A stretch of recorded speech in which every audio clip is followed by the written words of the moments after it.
live alun-alun Kota Kajen. Inilah 96.4 FM Radio Kota Santri, media informasi, aspirasi, dan edukasi Anda. Ketemu lagi di TOP bersama saya, Yunisa Rana, yang selalu hadir memberikan informasi terbaru dari Kabupaten Pekalongan dan sekitarnya. Dan kali ini saya kehadiran lagi tamu dari Dinkop UKM Naker. Beberapa waktu lalu Dinkop UKM Naker pernah datang ke sini tapi dengan pembahasan yang lain gitu ya, terkait dengan Pekan Raya Kajen. Tapi sekarang tidak. Kita akan bahas seputar UMKM karena ini juga menjadi bagian dari tugas Dinkop UKM Naker. Di sini sudah hadir pelaksana tugas Kepala Dinkop UKM Naker Kabupaten Pekalongan, ada Bapak Widodo. Selamat siang, Pak. Selamat siang semuanya. Terima kasih sudah bisa bergabung bersama kami di sini, Pak. PLT masih pelaksana tugas berarti ya, Pak ya? Iya. Sejak kapan, Pak Widodo? Sejak kapan? 1 Oktober ya. 1 Oktober 2025. 2025. Berarti sudah sekitar berapa bulan ini ya? 3 bulanan ya, Pak ya? Lebih ya, 4 bulan lebih nih, mau jalan 5. Oh, 4 bulan lebih mau jalan 5. Yang sebelumnya, mohon maaf, bertugas di mana, Pak Widodo? Ya, di situ saya selaku sekretaris dinas. Oh, merangkap sekaligus sebagai pelaksana tugas ya. Oke. Kemudian juga Pak Widodo tidak sendirian, beliau mengajak Ibu Kabid UMKM. Wajahnya mungkin pernah Anda lihat ya di layar monitor. Karena beberapa waktu lalu beliau pernah membahas terkait dengan Pekan Raya Kajen ya, Bu Eni ya. Oke, langsung saja. Ya, ada Ibu cantik Kabid UKM, Ibu Eni. Ya. Ibu Eni siapa namanya, Bu? Rofah Ainani. Rofah Ainani, tapi panggilannya Bu Eni ya. Mbak Eni. Iya, si imut yang cantik dan awet muda ini. 25 tahun. Oh, 25 tahun, Bu. Lebih. Lebihnya berapa, Bu? Dikit lah ya. 20 lah ya. Jangan 30. Tapi kalau 25 mungkin masih percaya teman-teman magang ya? Percaya nggak? Percaya. Percaya. Saya terpaksa. Iya. Abis ini nanti paling di belakang. Terpaksa. 25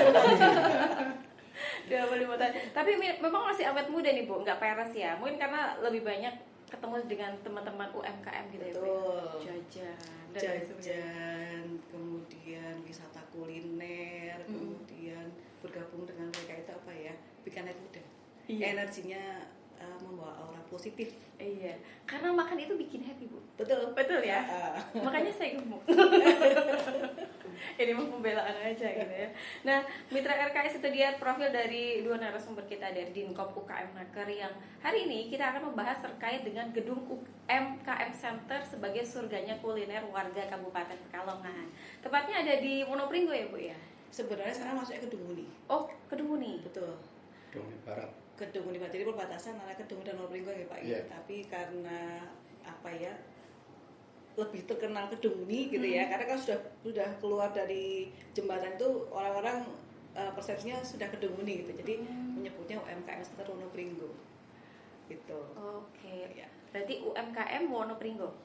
Sebenarnya Kedung Uni. UMKM Center Kabupaten Pekalongan. UMKM. Ya, yang lokasinya di Kedung Uni, tapi orang-orang persepsinya di Wonopringgo. Karena perbatasan ya, Bu. Betul. Oke, gitu. Lokasinya gampang untuk dicari lah ya, Bu ya. Deket pabrik BHST kalau tidak salah ya. Di sana Mitra RKS. Anda yang sering lewat mungkin penasaran ini sebenarnya gedung apa gitu ya. Kok banyak orang yang datang ke sana dan banyak penjualnya. Ternyata itu adalah gedung UMKM Center ya. Iya, betul. Nah, kita akan bahas itu sebagai surganya kuliner masyarakat Kabupaten Pekalongan. Mitra RKS gedung UMKM Center ini hadir sebagai upaya dari pemerintah daerah untuk memberdayakan pelaku UMKM pastinya dengan konsep surga kuliner diharapkan bisa menjadi ruang promosi dan juga destinasi wisata kuliner untuk masyarakat Kabupaten Pekalongan. Nah, saya ke Pak Widodo dulu ya, Pak ya. Pak Dodo, gedung UMKM Center ini sebenarnya dari kapan ada, Pak? Karena mungkin ada juga masyarakat yang belum paham ya. Oh, ternyata ada di Kabupaten Pekalongan gedung UMKM Center ini. Oke.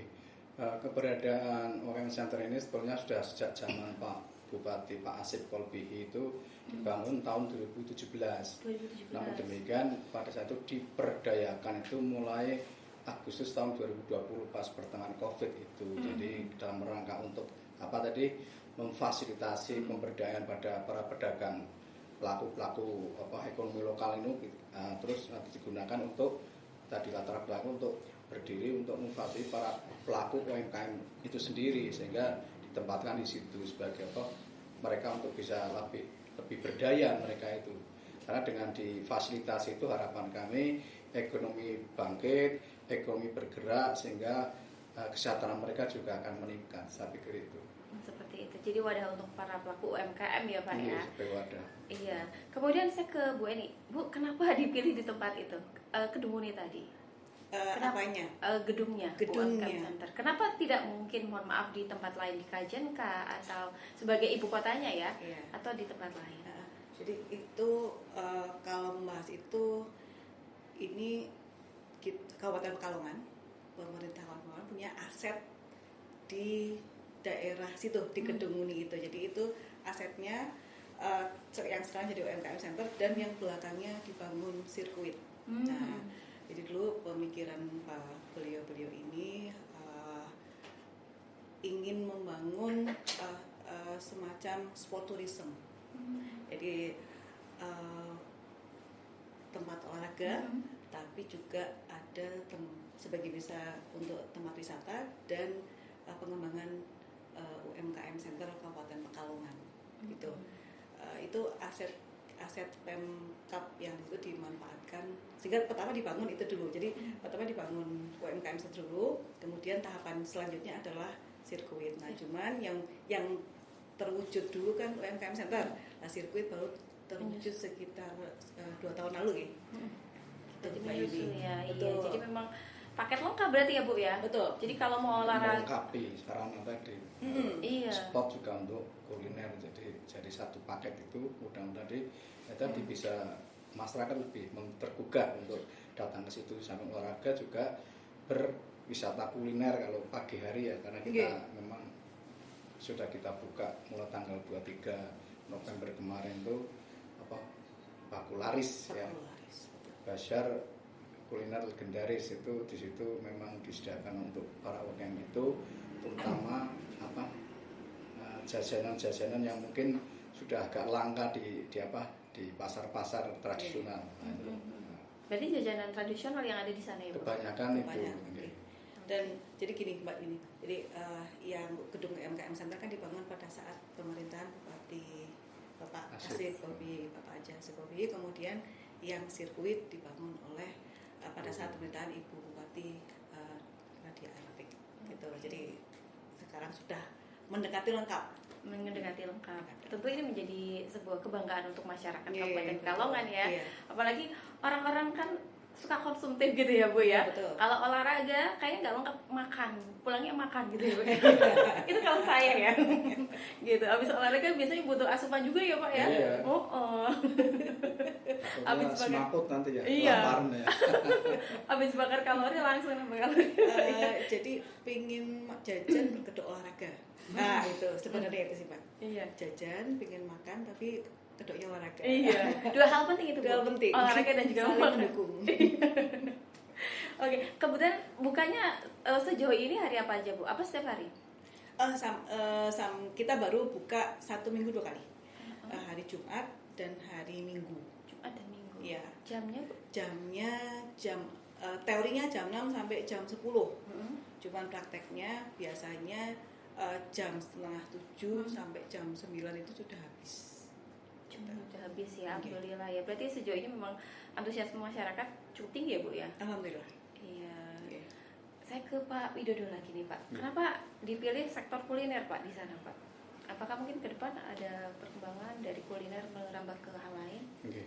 Karena dari sisi sisi analisa kami itu beberapa kali kita ada momentum event-event apapun itu sudah kita coba, tapi ternyata ya tadi ada kegagalan menurut kami belum optimal, sehingga kami pikir setelah ada kita komunikasi dengan teman-teman pelaku UMKM itu, terutama yang menginisiasi saat itu adalah APIK, adalah koperasi APIK ya, Asosiasi Pengusaha Pekalongan Indonesia Kuliner.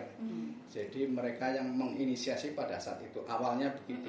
Akhirnya kita fasilitasi, kita tampung aspirasi mereka, sehingga ya tadi mulai tanggal 23 November itu berdiri tadi.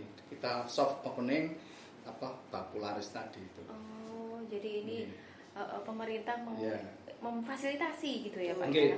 Karena tadi pada awalnya kan di situ kan banyak disiapkan untuk toko-toko batik, toko-toko apa macam-macam itu, tapi ternyata perkembangannya dilihat tidak berkembang sama sekali, sehingga momentum itu kita kerjasama dulu dengan Shopee itu kaitan dengan mau dijadikan tempat pelatihan, tempat untuk usaha itu, tapi ternyata ya tadi mengalami mungkin karena kendala-kendala yang tidak bisa kita atasi ya, sehingga mungkin karena terbatasnya daya dukung dan sebagainya, saprasan juga mungkin dipandang kurang representatif. Jadi sementara ini itu dulu kuliner dulu itu kembangnya ya. Ternyata dengan uji coba itu kok antusiasme masyarakat itu sangat luar biasa, positif sekali, dan bahkan lewat platform-platform e-commerce itu nonton itu ternyata viral semuanya untuk ini ya. Jadi itulah sebagai cikal bakal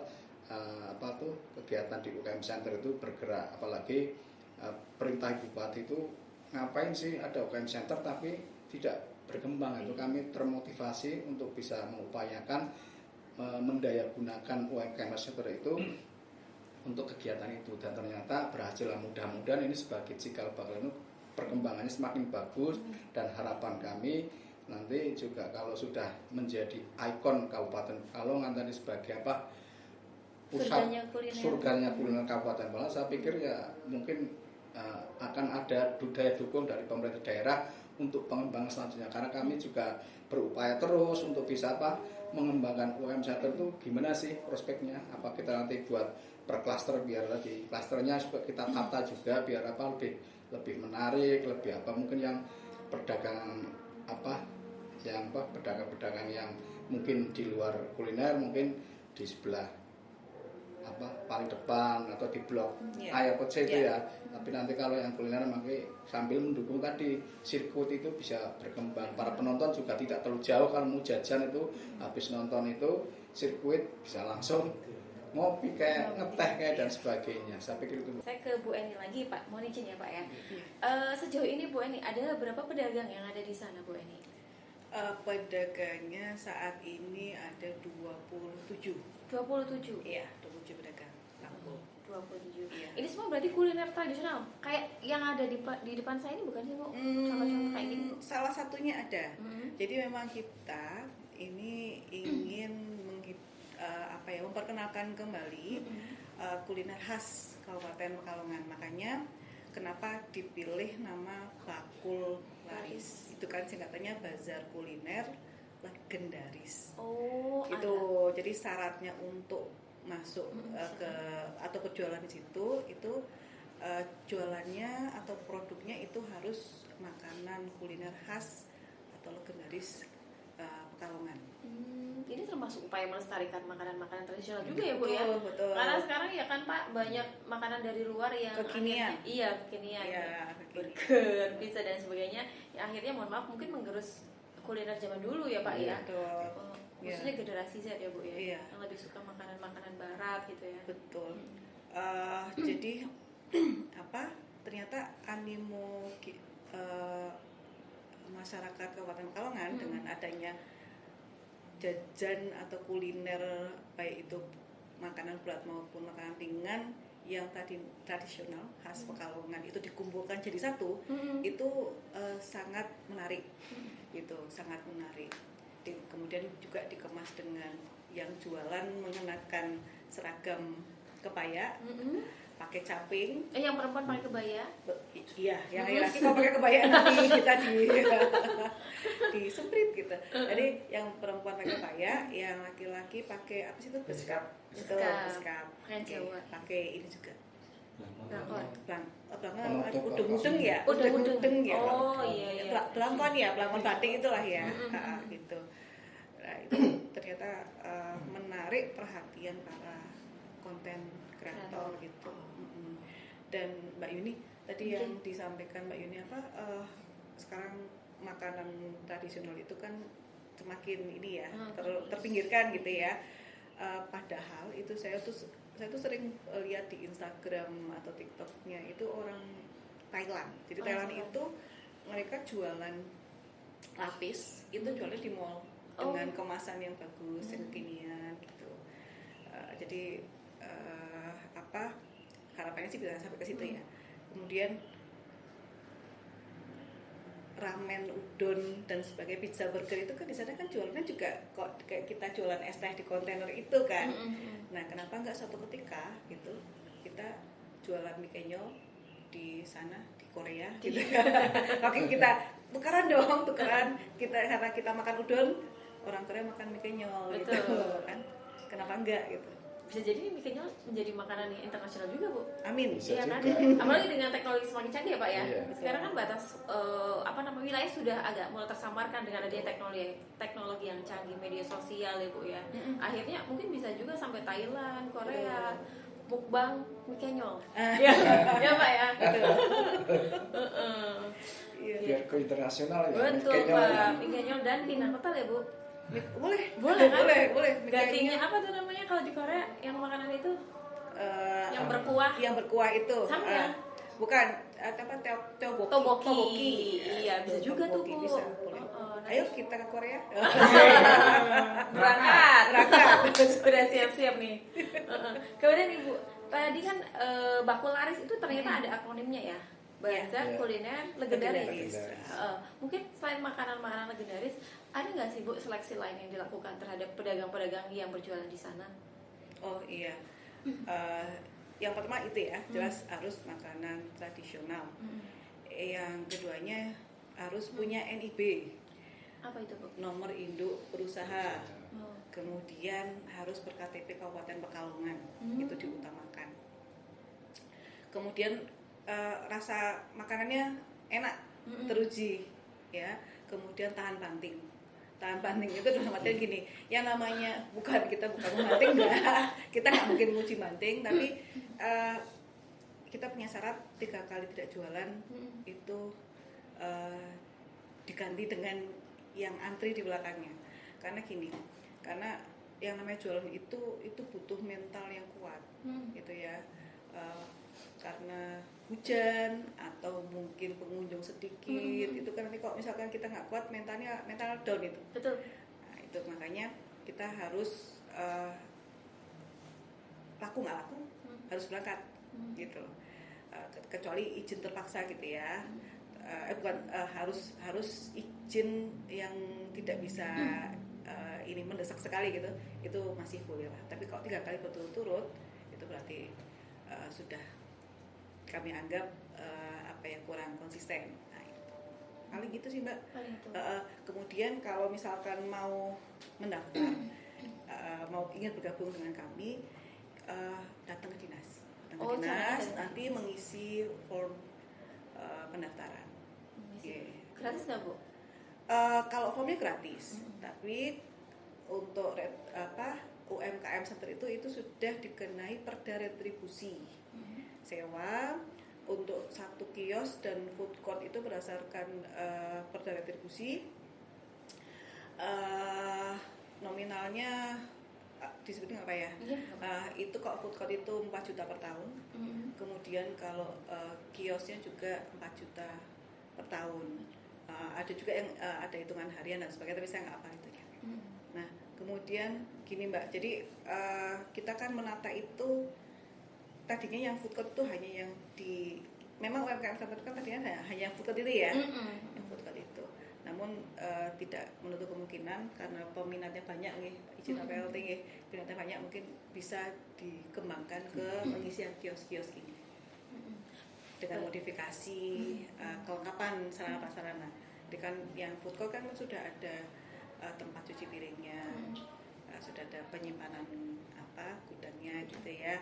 Kalau yang kios kan belum ada. Nanti mungkin akan dimodifikasi, ada kita buatkan tempat cuci bersama. Sejauh ini berarti cukup banyak nggak Bu pedagang yang mendaftar ke banyak. Dinkop ya. Banyak banget Mbak. Itu berkas itu sudah segini mungkin ya. Segini Bu? Enggak. Segini ya. Segini ya? Iya. Saking banyaknya gitu. Jadi kami tetap nanti akan kurasi, seleksi, kemudian prioritas juga. Kadang ada yang sudah daftar itu jenengan bisa buat ini enggak Pak, makanan yang tradisional. Jadi dikiranya bebas makan, bebas makan. Kami memang ini kita khusus untuk makanan tradisional. Nah, nanti coba kita tantang jenengan bisa buat ini enggak, apa misalkan corobikan yang belum ada ya. Terus cucur.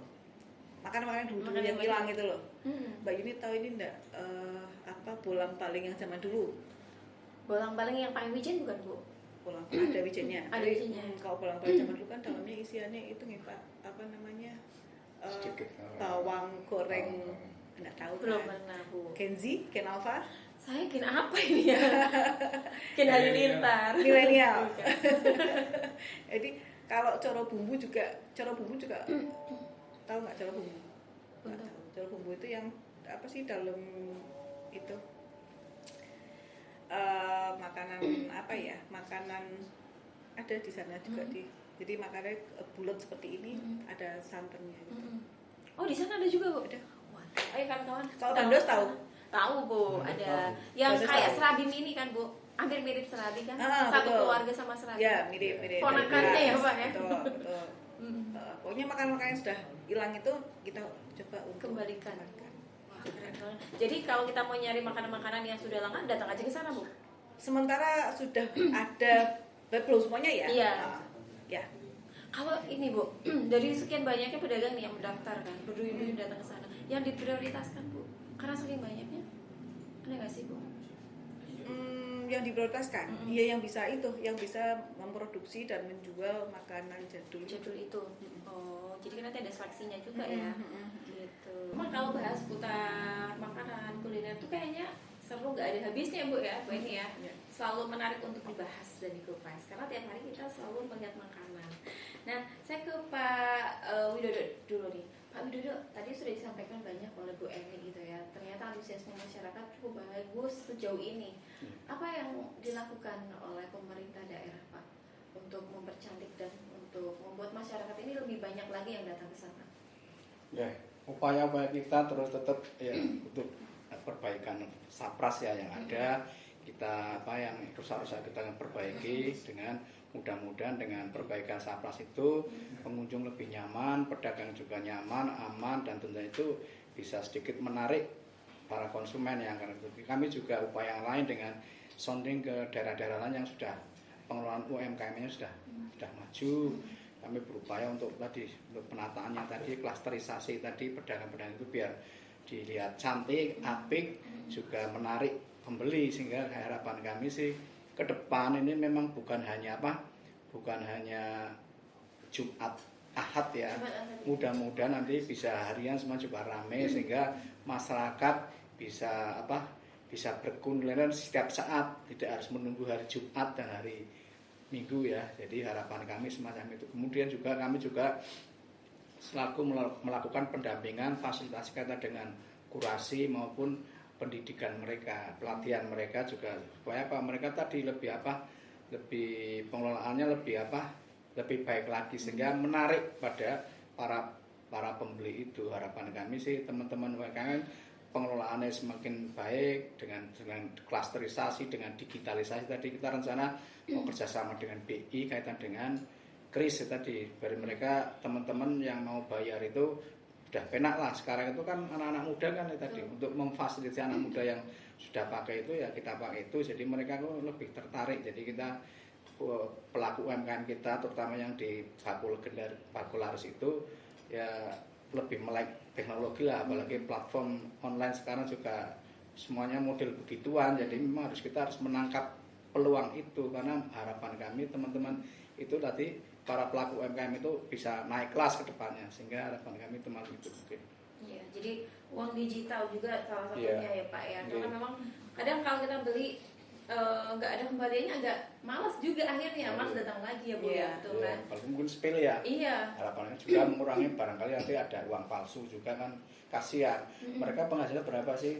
Ternyata nggak sengaja ternyata dapat uang palsu yang ratusan ribu atau 5.000 apa 50.000 kan, mereka kan gelone banget ya. Betul. Ya, Jadi memang mempermudah penjual dan juga pembelinya juga ya Pak ya. Gitu. Kemudian ini Pak, tadi disampaikan Pak Widodo ada pelatihan yang dilakukan juga untuk para pelaku UMKM ini Pak.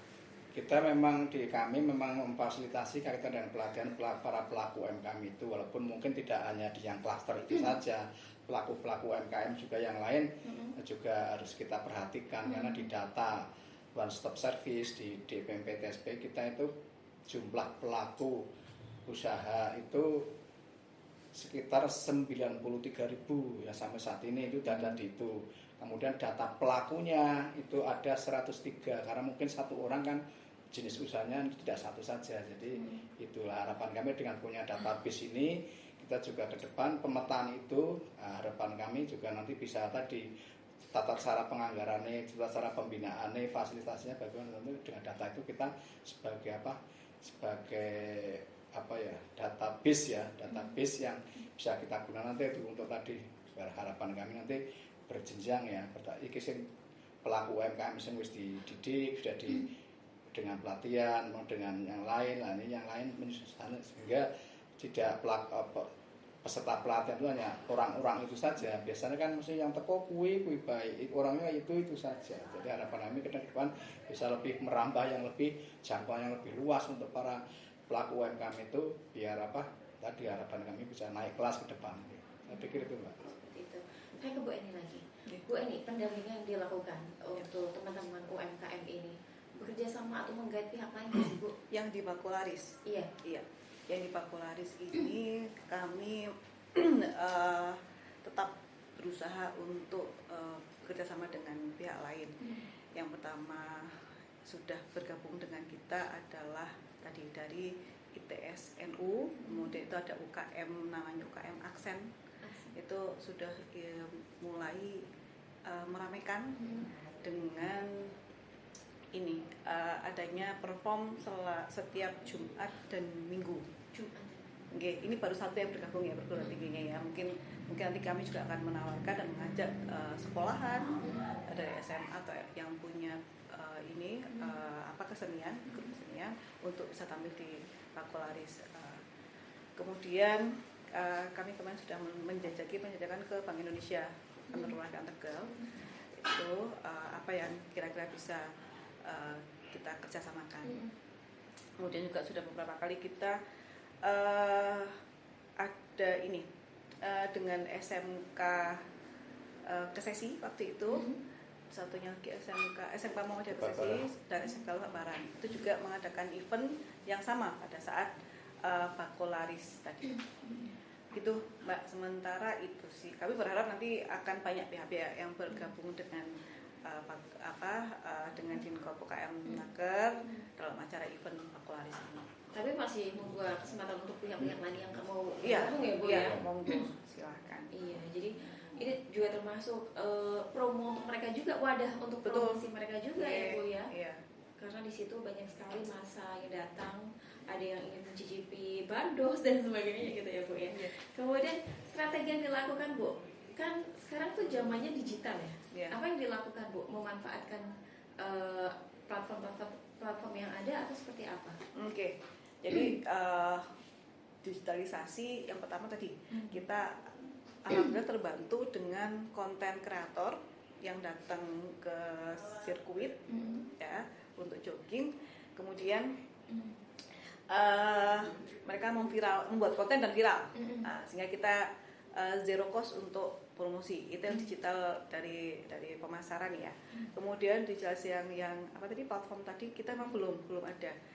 Semoga suatu ketika ada ini ya kita bisa kita coba teman-teman untuk onboarding ke semacam sebut merek apa kayak Gojek, Grab gitu ya untuk onboarding di situ.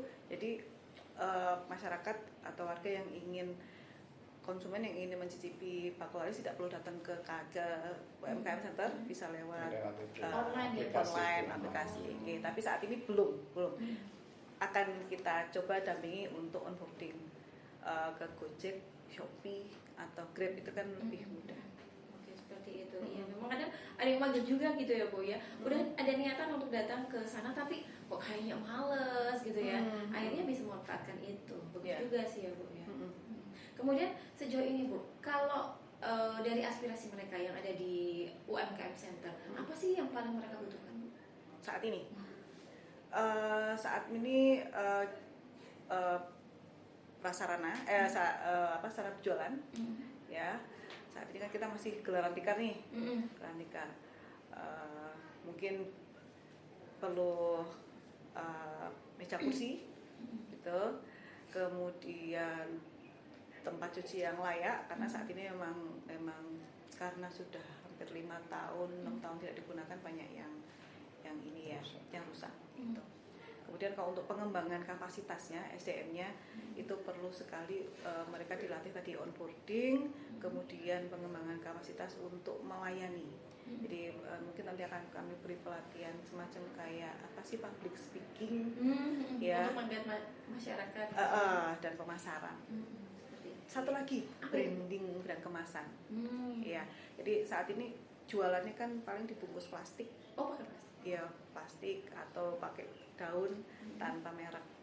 Nah, padahal di mana di luar negeri atau di luar kota itu sudah ada jajan-jajan tradisional itu yang dikemas dengan bagus, dengan branding yang sudah kuat, itu dapat menunjang pemasaran dan meningkatkan omset.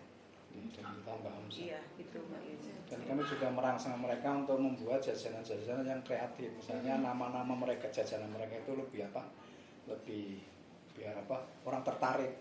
Seperti apem kesesi itu Bu Mbak Isna itu ditambahi apem kesesi, apem rambut nenek. Itu kan kadang-kadang memancing penasaran apa sih ya. Apem rambut nenek itu jualannya apem dan rambut nenek. Rambut nenek itu sih apa sih? Kayak gulali, betul. Baru manis ya, betul. Manis. Wah, ini kayak bel sekolah sudah berbunyi. Oke, saya ke Pak Widodo lagi, Pak. Apa yang perlu masyarakat tahu nih? Kan yang nonton kita tidak hanya dari Kabupaten Pekalongan saja, Pak ya.